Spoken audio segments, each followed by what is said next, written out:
दीपिका पादुकोण को कल की पार्ट 2 मूवी से निकाल दिया गया है उनके वाइल्ड डिमांड की वजह से, ऐसा लोगों का कहना है। कुछ लोग तो ये भी कह रहे हैं कि दीपिका पादुकोण का करियर इज नाउ फिनिश्ड। लेकिन ये पहली बार नहीं हो रहा है। याद है स्पिरिट मूवी वाला ड्रामा? नहीं याद तो डोंट वरी, मैं हूं ना। मई 2025 में जब दीपिका और प्रभास एक साथ एक मूवी में दिखने वाले थे, जिस मूवी का नाम स्पिरिट था और जिसे संदीप रेड्डीवांगा डायरेक्ट कर रहे थे। लोगों में बहुत एक्साइटमेंट थी कि बाहुबली और दीपिका साथ आएंगे, वाह वाह व्हाट अ जोड़ी, पावर पैक जोड़ी। लेकिन सडनली एक बॉम्ब फटता है कि दीपिका पादुकोण को इस मूवी से हटा दिया गया है और उसे रिप्लेस करने वाली तृप्ति डिमरी है, और ये काम संदीप रेड्डीवांगा ने किया है, जिस पर तो इंटरनेट पे बवाल शुरू हो गया। मैंने भी एक वीडियो भी बनाई थी, अगर आपको पूरा कॉन्टेक्स्ट जानना है तो आप देख सकते हो। दीपिका ने कुछ डिमांड रखी थी संदीप रेड्डीवांगा के सामने, जिस डिमांड को वो पूरा नहीं कर पाए। संदीप रेड्डीवांगा का कहना था कि जो डिमांड दीपिका रख रही हैं वो बहुत ही ज्यादा अनप्रोफेशनल और वाइल्ड है। लेकिन on the other hand Deepika कहती थी कि ये डिमांड्स उनका वैलिड है। तो अब क्या होना था? संदीप रेड्डीवांगा के फैंस और पीआर और दीपिका के फैंस और पीआर के बीच जो है वर्ल्ड वॉर 3 शुरू हो गया। सब एक दूसरे पे कीचड़ उछालने लगे और इसी बीच दीपिका के पीआर ने तृप्ति डिमरी को निशाना बनाया, उसे स्लट शेमिंग किया, जो बहुत ही ज्यादा बुरा था। आप अपने स्टार को अपर हैंड करने के लिए, अपने स्टार को सही करने के लिए दूसरी वुमेन को डीमीन कर रही हैं। वो भी तो एक लड़की है यार।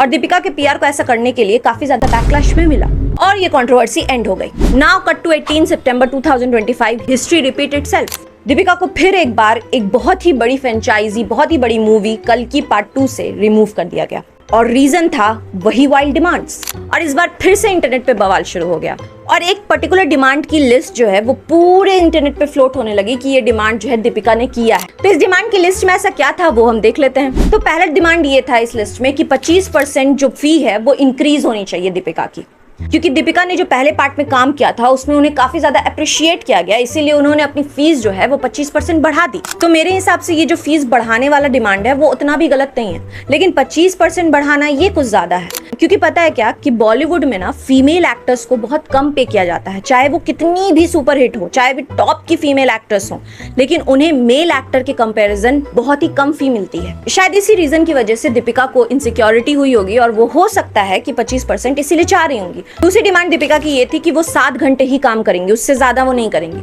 तो ये डिमांड थोड़ी सी अनप्रोफेशनल है, इसलिए क्योंकि बड़े बड़े जो एक्टर हैं वो भी 10 घंटे काम करते हैं। लेकिन हाँ, डिपेंड करता है मूवी पे।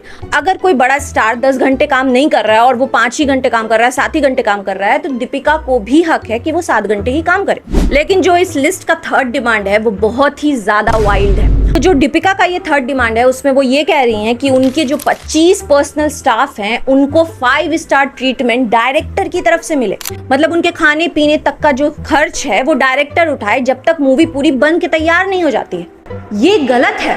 वो पर्सनल स्टाफ आपके लिए काम कर रहा है। लेकिन ये सारी लिस्ट देखकर मुझे आमिर खान का एक इंटरव्यू मिला। यार प्रोड्यूसर को सिर्फ उतना खर्चा करना चाहिए जो फिल्म बेस्ड है। सही। आप मेकअप मैन का पैसा दे दो, आप हेयर ड्रेसर का पैसा दे दो। मेरा बॉय और ड्राइवर तो मेरा है भाई, वो मेरे लिए काम कर रहे हैं, मैं उनको पैसे दूंगा। 4-4 वैन आ रही है, 6-6 वैन आ रही है, मुझे एक कमरा चाहिए मेकअप करने के लिए। अब अगर मुझे मीटिंग्स के लिए और कमरे चाहिए तो मुझे बुक करने चाहिए ना। जो आई फील कि आज जो मैं सुनता हूँ, जो मैं सुन रहा हूँ कि आसपास जो एक्टर जो स्टार्स बन गए हैं वो बहुत इसका गलत फायदा उठाते हैं। जैसे ही ये लिस्ट ऑफ डिमांड वायरल होने लगी इंटरनेट पे, दीपिका की टीम से एक क्लैरिफिकेशन आया कि आखिर क्यों दीपिका ने इस फिल्म को छोड़ा।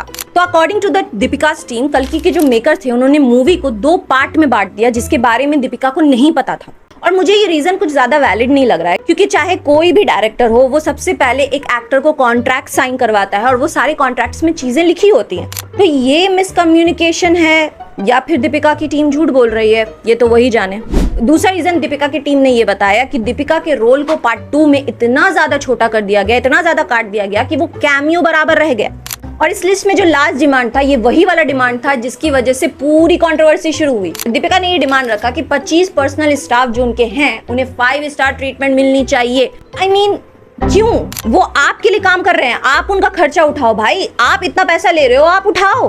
वो आपके लिए काम कर रहे हैं ना दिन रात। वो मूवी के लिए उनका क्या काम हो रहा है? शायद इस पर्टिकुलर डिमांड की वजह से उन्हें हटा दिया गया है मूवी से। लेकिन दीपिका की टीम का कहना यह है कि दीपिका ने खुद वॉक ऑफ किया।